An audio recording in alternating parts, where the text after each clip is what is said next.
쌓아둔, 하늘에 쌓아둔 소망. 이 쌓아둔이라는 말이 여기에 면류관이 예비되었으므로라는 말과 헬라어로 같아요. 다시 말하면 이 본문은 골로새서에서 사도 바울이, 이 골로새서도 사도 바울이 썼으니까 사도 바울은 이 본문을 골로새서적인 해석으로 뭐라고 얘기하면 너희를 위하여, 우리를 위하여 하늘에 쌓아둔 소망이라고 이야기를 해요. 이게 의의 면류관이 예비되었다라는 말의 같은 표현이에요. 생각해 보세요. 우리가 하늘에 올라갔는데 이제 우리가 죽어서 주님이 임재 앞에 딱 섰는데 이제 뭐 하지? 그런 분 계세요. 내가 죽었다가 다시 부활하면 내가 뭘 하지? 이런 분들이 있어요. 근데 지금 골로새서 뭐라고 해요? 하늘에 쌓아둔 소망이 있다는 거예요. 우리가 그 소망이 하나하나 이루어져가는 그 기쁨을 만끽하는 게 영생이라는 거예요. 이 면류관이라는 게 뭐겠어요? 의의 면류관이 뭐겠어요? 이 의의 면류관이 예비되어 있다. 그냥 왕관 하나 쓰고 면류관 하나 쓰고 그게 영생에 무슨 의미가 있나 이런 생각이 든다면 여러분 골로새서의 말씀을 취하세요. 디모데후서 4장 6절에서 8절까지 말씀, 신약성경으로 보실 분들은 신약성경 345쪽의 말씀입니다. 제가 봉독해 올립니다. 전제와 같이 내가 벌써 부어지고 나의 떠날 시각이 가까웠도다. 나는 선한 싸움을 싸우고 나의 달려갈 길을 마치고 믿음을 지켰으니 이제 후로는 나를 위하여 의의 면류관이 예비되었으므로 주 곧 의로우신 재판장이 그날에 내게 주실 것이며 내게만 아니라 주의 나타나심을 사모하는 모든 자에게 도니라. 아멘. 이 말씀 가지고 하나님의 예비하심을 바라볼 때라는 제목으로 함께 말씀을 나누길 원합니다. 사도 바울이 이 성경에서 여러 서신들을 썼어요. 근데 제일 마지막 서신이 뭘까라고 얘기했을 때 그 서신이 디모데후서예요. 그러니까 사도행전에서 나와 있는 로마로 압송되는 그 장면 속에서 그때는 이제 가택연금 상태였어요. 그래서 감옥에 갇혀 있는 것이 아니라 가택연금 상태였고, 그러다가 이제 그가 가기를 원했던 스페인을 학자들이 갔다고 봅니다. 여기는 약간 갈려져요. 갔다고 보는 사람도 있고 그렇지 않다고 하는 경우도 있어요. 근데 스페인으로 가서 이제 마게도냐로 가고 그리고 다시 이제 거기에서 로마로 압송이 돼서 로마에서 순교했다. 이렇게 추측하는 것이 일반적인 이제 사도 바울의 생애예요. 그런데 중요한 것은 무엇이냐면 사도 바울이 이제 죽음을 앞두고 있을 때 이 디모데후서를 써요. 근데 그의 유언인데 디모데후서가, 근데 유언이라고 하는 것은 말로 하는 거잖아요. 근데 사실 디모데후서를 보면 사도 바울의 유언은 말의 유언이 아니라 그의 삶이 전체가 유언이었어요. 그 삶으로 그 메시지를 전하는 거죠. 자신의 삶이 유언이었다는 거예요. 그러니까 자신의 삶은 막 그렇지 않았는데 마지막 유언만 거창하게 하는 이런 유언이 아니라는 거예요. 자기는 막 그릇되게 살았으면서 마지막 이 유언에 넌 똑바로 살아라. 나는 그렇지 못했는데 넌 똑바로 살아라. 이렇게 하는 게 아니었다는 거예요. 한 연예인이 아침 프로에 나와서 그런 얘기 하더라고요. 아버지가 술꾼이었고 남봉꾼이었고 한 번도 집에 뭐 가사에 도움이 되는 일이 한 번도 없었다는 거예요. 자기 하고 싶은 대로 다 하고 살았는데 마지막 그 아들에게 미안하다. 이 한마디 했다는 거예요. 미안하다. 근데 그 아들은 그 말이 전혀 와닿지가 않았다는 거예요. 미안한 짓을 하지 말아야지. 뭐가 미안한지, 정말 미안한 걸 아는지 이랬다는 거잖아요. 여러분, 이 사도 바울은 유언을 할 때 자신의 삶으로, 자신이 정말 그러한 삶을 살아왔음으로 하는 유언을 하고 있는 거예요. 나의 길을 너도 가라. 영적인 아들이 둘 있었죠. 하나는 디모데고 하나는 디도예요. 자기가 영적인 아들이라고 여기는 이 디모데에게 나의 길을 가라. 이렇게 이야기한 거예요. 이 고난의 길, 순교의 길을 너도 가라. 이렇게 말하는 거예요. 오늘 이 사도 바울의 심정으로 저희가 이 디모데에게 하는 이야기가 물론 우리에게 하는 이야기로 이야기하면서 들으면서 당부하는 말씀으로 들으면 좀 더 우리가 이 말씀이 와닿지 않을까 하는 생각을 해보게 됩니다. 자녀가 성장을 하게 되면 우리가 이제 부모가 대비를 하죠. 나중에 좀 크면 또 출가하거나 아니면 이제 결혼하고 이제 독립된 어떤 존재로 나가게 될 때, 그럴 때 좀 도움이 되도록 어렸을 때부터 뭐 그게 많든 적든 간에 준비를 해서 그거를 줘요. 그 모으는 그 마음을 누적하는 거죠. 이것을 쌓아두었다가 자녀에게 줍니다. 어쩌면 이 사도 바울이 마지막에 그 순교의 순간에 하나님이 그 쌓아둔 것을 그가 바라봐요. 오늘 이 부분을 저희가 살펴보려고 하는데 저희가 먼저 본문을 따라서 저희가 살펴보기를 원합니다. 먼저 6절에 보면 전제와 같이 이렇게 돼 있어요. 전제라고 하는 것은 우리가 희생 제물을 드릴 때 마지막 이 제사의 순서에 전제를 부어요. 이건 보통 일반적으로 포도주를 부었어요. 그래서 우리가 출애굽기 29장 40절에 보면 한 어린 양의 고운 밀가루 10분의 1 에바와 찌은 기름 4분의 1 흰을 더하고 또 전제로 이렇게 되어 있어요. 전제로 포도주 4분의 1 흰을 더할지며 이 맨 마지막에 포도주를 부어요. 왜 붓느냐? 민수기 말씀에 보니까 이렇게 말씀합니다.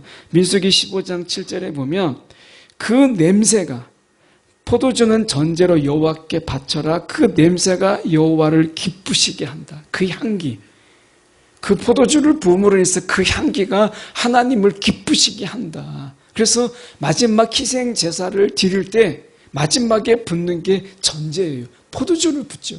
근데 사도 바울은 6절에서 얘기하고 있는 게 전제와 같이 내가 벌써 부어지고 라고 이야기해요. 자기 피예요. 포도주가 아니라 나의 피를 내가 하나님께 마지막 희생 제물로 내가 붓는다 라고 하는 거죠. 이런 사도 바울은 로마서에서 12장에서 이렇게 얘기하죠. 너의 몸을 산 제물로 드려라. 이렇게 이야기해요.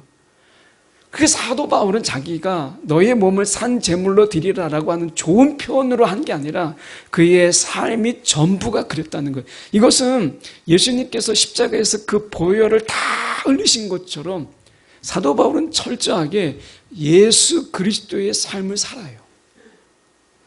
우리가 이제 소천하신 옥하는 목사님이 늘 부르짖은 게 작은 예수가 되어서 예수의 삶을 사십시오. 이런 얘기를 정말 많이 했거든요. 그분이 계실 때 작은 예수로 사십시오.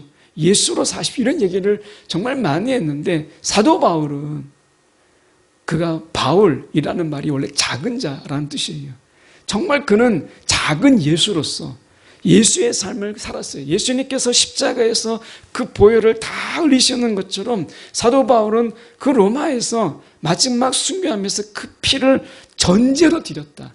이 말은 그가 에센파에서 이제 예수 만나고 다메섹으로 가다가 예수 만난 이후에 한 번도 식은 열정, 한 번도 그가 게으르거나 아니면 식어진 열정으로 아니면 습관에 따라서 아니면 정말 실증을 가지고 이렇게 한 적이 없어요.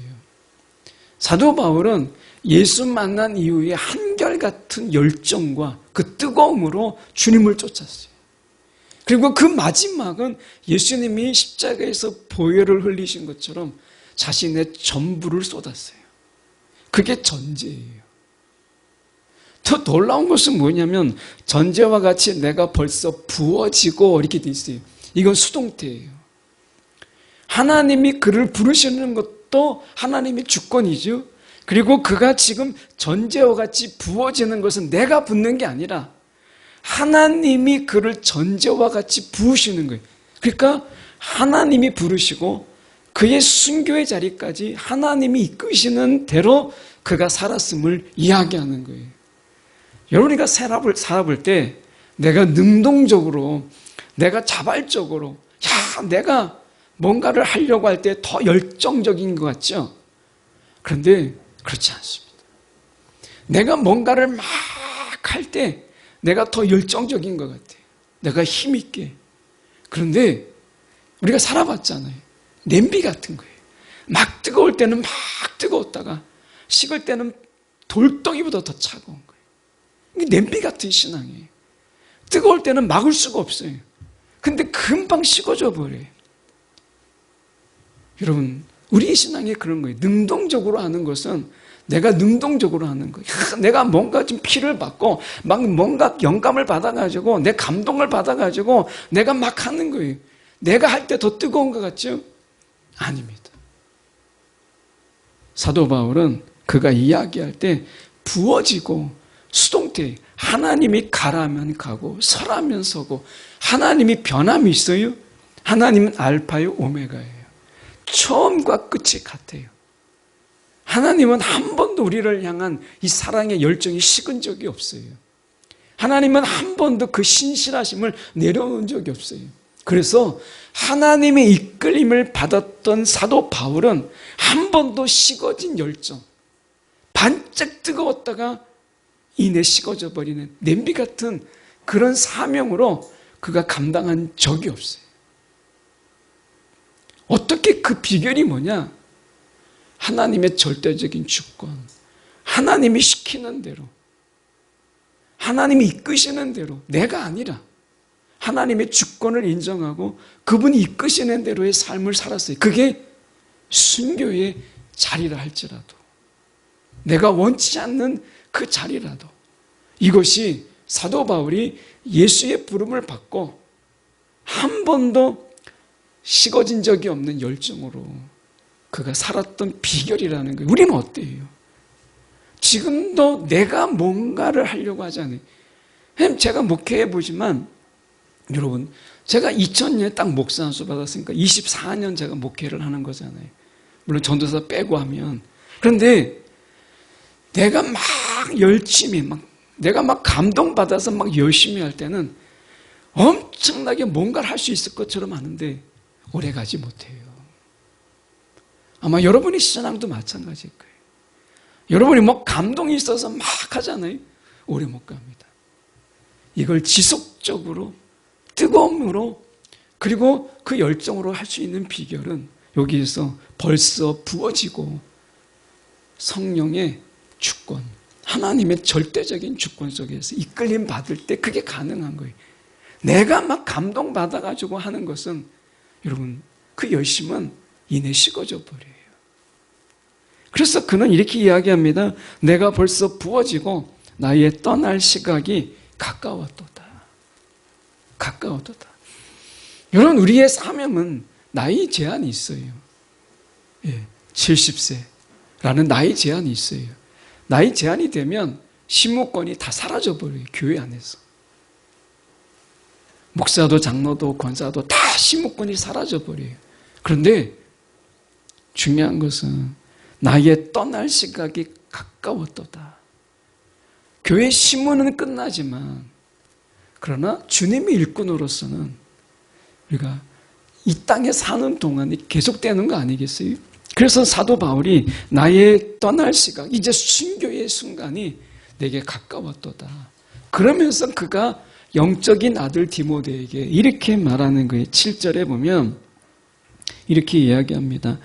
나는 선한 싸움을 싸우고 나의 달려갈 길을 마치고 믿음을 지켰으니 이 세 가지를 이야기해요. 싸우라, 달려가라, 그리고 지켜라 라고 이야기합니다. 이 세 가지를 저희가 함께 좀 살펴보려고 해요.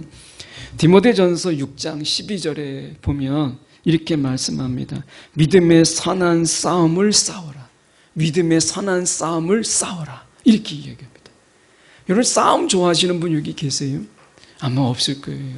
그런데 사도 바울 우리 가운데 싸워라 라고 말씀해요. 믿음의 선한 싸움. 여러분, 우리 가운데 이 싸움이 있다는 거예요. 우리가 피할 수 없는 이 싸움이 있다. 영적 전쟁. 우리가 이 믿음의 선한 싸움이 우리 가운데 있다. 우리가 현대 성경으로 좀 보면 믿음을 위해서 싸우시오. 믿음을 위해서. 여러분, 우리가 돈을 위해서 싸우고, 돈을 벌기 위해서 싸우고, 내 것을 지키기 위해서 막 싸우고, 이런 싸움 많이 하잖아요. 나의 자존심을 지키기 위해서 싸우잖아요. 여러분, 뭐 때문에 싸우세요? 내내 평안하다가 그거 딱 건들면 싸우잖아요. 내 자존심, 내 거. 또 우리가 이제 엄마가 됐을 때 내 자식 건드리는 거 못 참죠. 내 자식을 위해서 싸워요. 근데 사도 바울은 뭐라고 얘기했냐면 믿음을 위해서 싸우라. 믿음을 위해서 싸우라. 이렇게 이야기해요. 여러분, 무엇 때문에 싸우십니까? 여러분, 안 싸운 것도 문제예요. 여기서 이야기하잖아요. 믿음의 선한 싸움을 싸우라라고 얘기해요. 근데 나는 아무런 싸움도 안 해요. 이게 좋은 게 아니라는 거예요. 난 싸움이 없다. 이게 문제예요. 사도 바울은 선한 싸움을 싸우라. 믿음의 선한 싸움. 우리 가운데는요, 사도 바울은 그의 삶 속에서 이야기해 끊임없는 싸움의 연장이었다.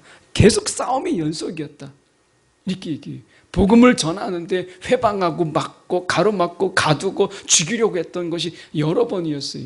근데 그때마다 일어나서 복음을 전하는 이 싸움, 믿음의 선한 싸움이 그에게 있었다라고 이야기해요. 여러분, 우리는 어떡하지? 싸움이 없다라는 이야기는 내가 그냥 적당하게 타협했다는 이야기도 되고요. 내가 그냥 굴종하고 말았다라는 의미도 되는 거예요. 여러분, 이 세상은 싸움터예요. 전쟁터예요. 내게 싸움이 없다라고 하는 것은 자랑은 아니에요. 사도 바울이 우리 가운데 이 선한 싸움, 이 영적인 전쟁에서 뒤로 물러나는 자가 되지 말라. 거짓 평안에 손을 잡지 말라. 이렇게 말하고 있는 거예요. 여러분, 기도가 싸움입니다. 여러분, 기도하지 않는 것은 싸움을 포기하는 거예요. 예, 여러분, 기도할 때 보세요. 영적인 회방이 얼마나 많습니까? 여러분, 기도가 싸움인 거예요. 기도하지 않고 뭔가를 해보세요. 오늘 사도 바울은 믿음의 선한 싸움을 싸우라 이렇게 얘기합니다. 두 번째는 그가 이렇게 이야기해요. 달려갈 길을 마치고 라고 이야기합니다. 사도행전 20장 24절에 보면 그러나 나는 내가 달려갈 길과 주 예수께서 내게 주신 사명, 곧 하나님의 은혜의 복음을 증거하는 사명을 다 완성하기 위해서라면 내 생명을 조금 더 귀한 것으로 여기지 않습니다. 예수님께서 십자가에서 7마디를 하셨어요. 그래서 우리가 가상칠언이라 십자가상에서 7마디, 그래서 가상칠언이라고 하는데 그분이 말씀하신 것 중에 가장 위대하신 말씀이 뭐예요? 다 이루었다. 이거예요. 다 이루었다. 예수님께서 십자가에서 마지막에 그 순간에 패배가 아니라 예수님은 그 십자가에서 내가 다 이루었다 이렇게 말씀하셨어요. 이 말씀은 나의 달려갈 길을 마쳤다라는 걸 완주했다. 경기를 내가 완주했다라는 이야기예요. 여러분, 이 완주의 욕심과 이 거룩한 욕심이 있으세요? 가다가 힘들면 말지. 뭐 끝까지 안 가면 어때? 그냥 가다가 그냥 할 수 없으면 그냥 멈추는 거지. 이런 마음이 아니었다는 거예요. 이 사도 바울은 예수님께서 마지막에 내가 다 이루었다라고 말씀하셨던 것처럼 사도 바울은 자신의 길을 다 완주했다. 자신의 경주를 완주했다. 이렇게 이야기하는 거예요. 여러분, 오늘 저와 여러분 하나님께서 부르시고 우리 가운데 맡겨진 소명이 있어요. 우리 가운데 맡겨진 사명이 있어요. 근데 그 사명, 뭐 내가 못하면 말지 뭐 이런 마음으로 하면 여러분 그거 진정한 사명자가 아니라는 거예요. 사도 바울은 우리 가운데 디모데에게도 말하고 우리에게도 말하는 것이 완주하라. 우리가 맡겨진 일들을 다 완성하라는 거예요. 그 사명을 완성하라는 거예요. 혹시 여러분이 이 완주의 마음이 있으세요? 완주하기 위해서 내 페이스를 때때로 조절도 하고 나를 좀 관리도 하고 내가 영적으로 지치지 않도록 내가 하나님을 구하고 하나님을 찾고 성령의 충만함을 간구하며 살아가는 거예요. 그런데 내가 이렇게 살다가 뭐 다 못하면 누군가 하겠지.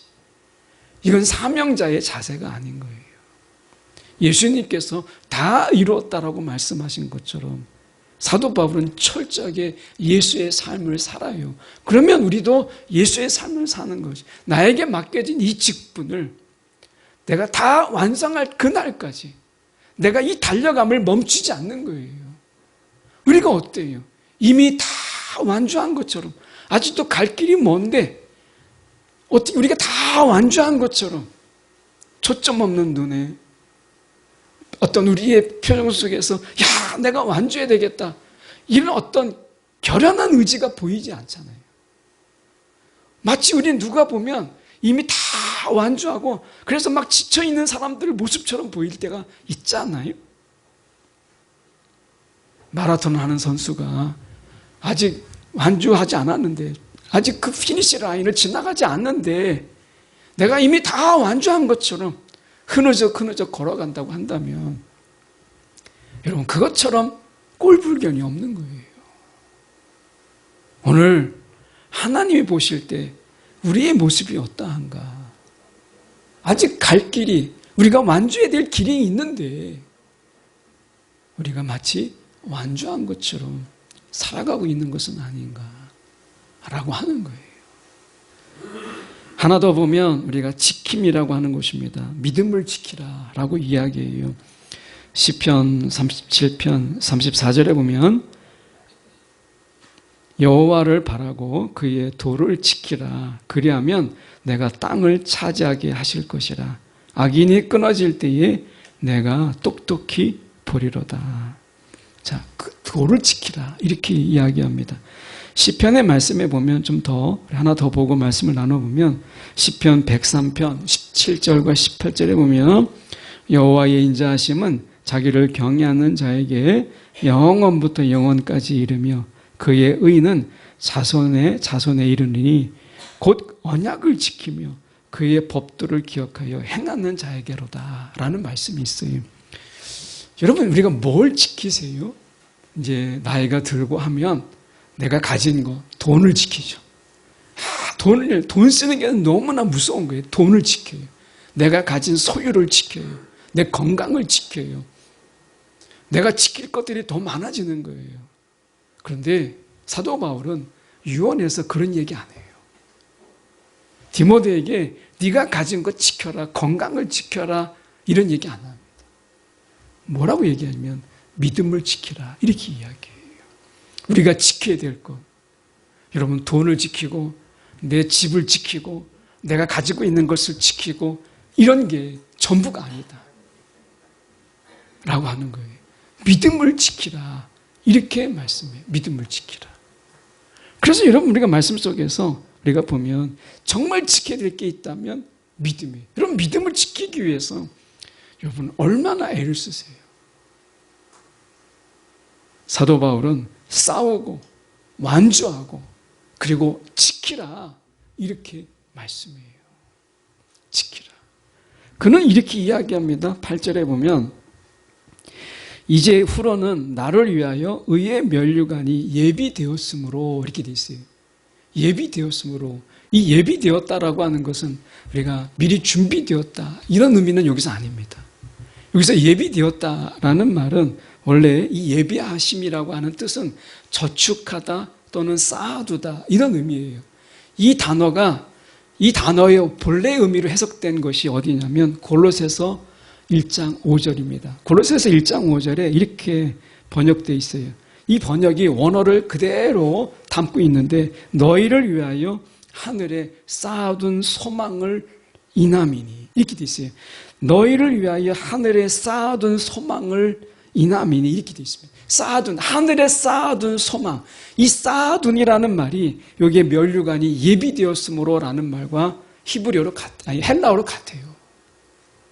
다시 말하면 이 본문은 골로새서에서 사도 바울이, 이 골로새서도 사도 바울이 썼으니까 사도 바울은 이 본문을 골로새서적인 해석으로 뭐라고 얘기하면 너희를 위하여, 우리를 위하여 하늘에 쌓아둔 소망이라고 이야기를 해요. 이게 의의 면류관이 예비되었다라는 말의 같은 표현이에요.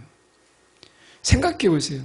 우리가 하늘에 올라갔는데 이제 우리가 죽어서 주님이 임재 앞에 딱 섰는데 이제 뭐 하지? 그런 분 계세요. 내가 죽었다가 다시 부활하면 내가 뭘 하지? 이런 분들이 있어요. 근데 지금 골로새서 뭐라고 해요? 하늘에 쌓아둔 소망이 있다는 거예요. 우리가 그 소망이 하나하나 이루어져가는 그 기쁨을 만끽하는 게 영생이라는 거예요.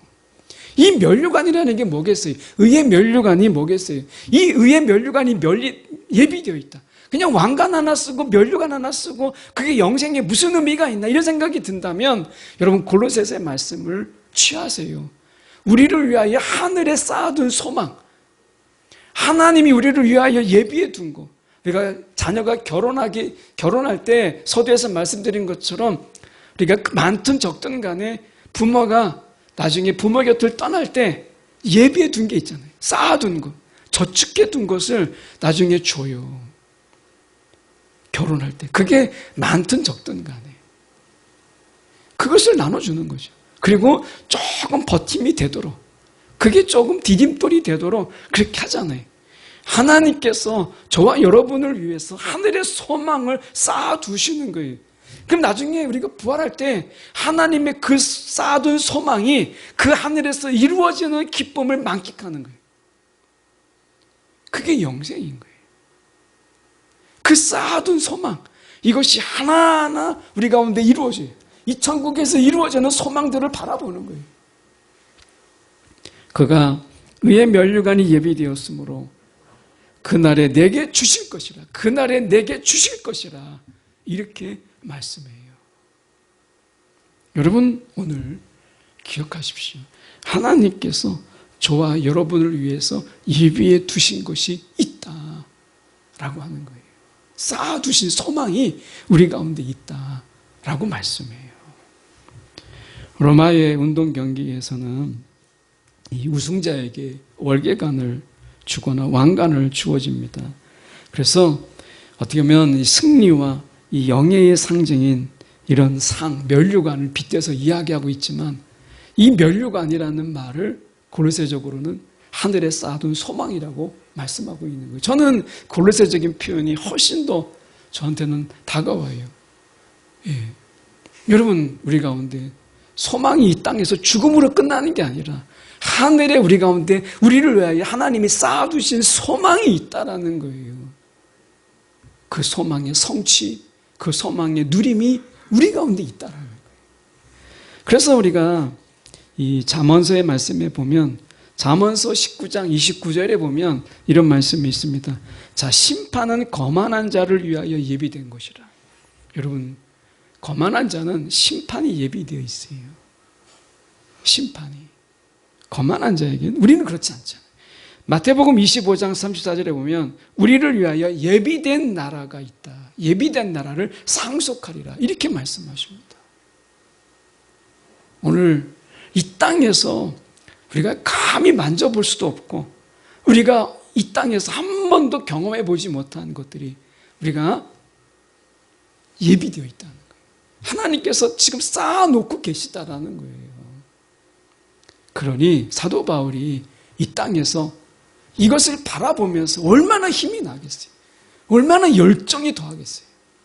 여러분, 성령의 불이 저와 여러분 가운데 임하기를 원해요. 식어진 심정으로 세월이 점점 갈수록 무뎌진 그런 신앙의 그런 감정으로 여러분 신앙생활 하는 게 아니라 내가 점점 갈수록 더 뜨거워지는 사도 바울처럼 식지 않는 이런 열정으로 그가 사명을 감당하는 것을 보게 돼요.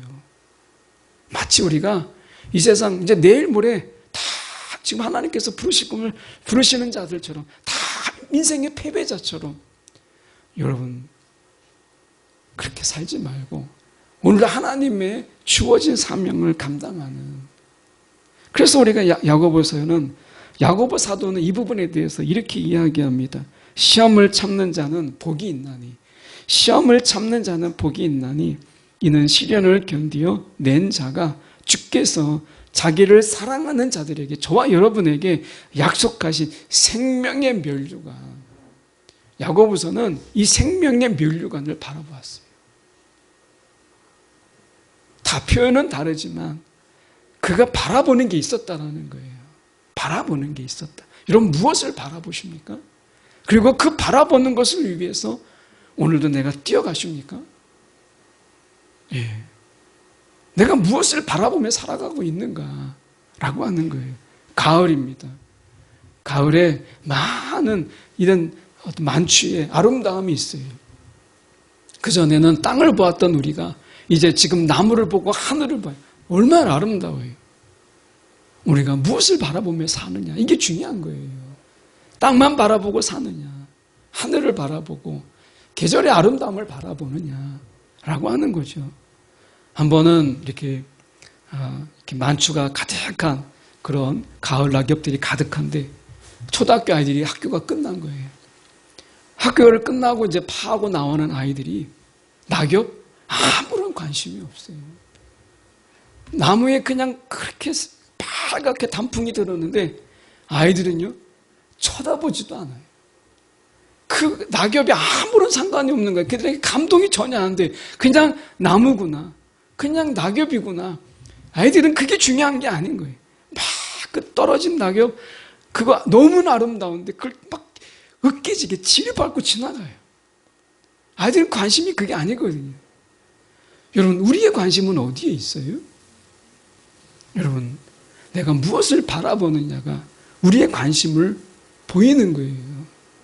이 세상에 살면서 우리가 하나님의 그 약속하신 그 생명의 면류관, 하늘에 쌓아둔 그 소망, 우리가 쌓은 건 아니고 하나님이 우리를 위해서 쌓아둔 그 소망을 바라보는 그런 자가 되라고 말씀하고 있잖아요.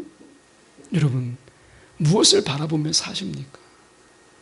삶의 이런 생기와 이런 삶의 패기는 내가 무엇을 바라보며 살아가느냐, 여기에 달려있지 않겠어요? 오늘 패배자처럼 여러분 하늘을 바라보지 아니하고 이 땅만 바라보다가 여러분 고개 쳐박고 사는, 고개 숙인 자가 아니라 여러분 고개 들고 우리가 바라볼 것을 바라보는 그런 자의 삶을 능히 살아가는 저와 여러분 되기 원해요. 우리가 이 디모데후서 4장 9절에 보면 대만은 세상을 사랑하여 나를 버리고 이렇게 되어 있습니다. 이 사명의 길을 가지 않고 세상을 너무나 사랑하다가 결국에는 사도 바울을 버리고 세상을 향하여 나갔던 한 인물이 있어요. 데마라는 존재입니다. 혹시 내가 데마는 아닌가? 라고 하는 거예요. 이 세상 속에서 여러분 우리가 세상을 너무 사랑해서 하나님까지 버리는 이 미련한 자의 삶이 우리 가운데 있지 않도록 오늘도 여러분 싸우고 완주하기 위해서 달리고 지키는 이런 삶이 있는 역동적이 있는 신앙의 모습이 있는 저와 여러분 되기를 간절히 소망합니다.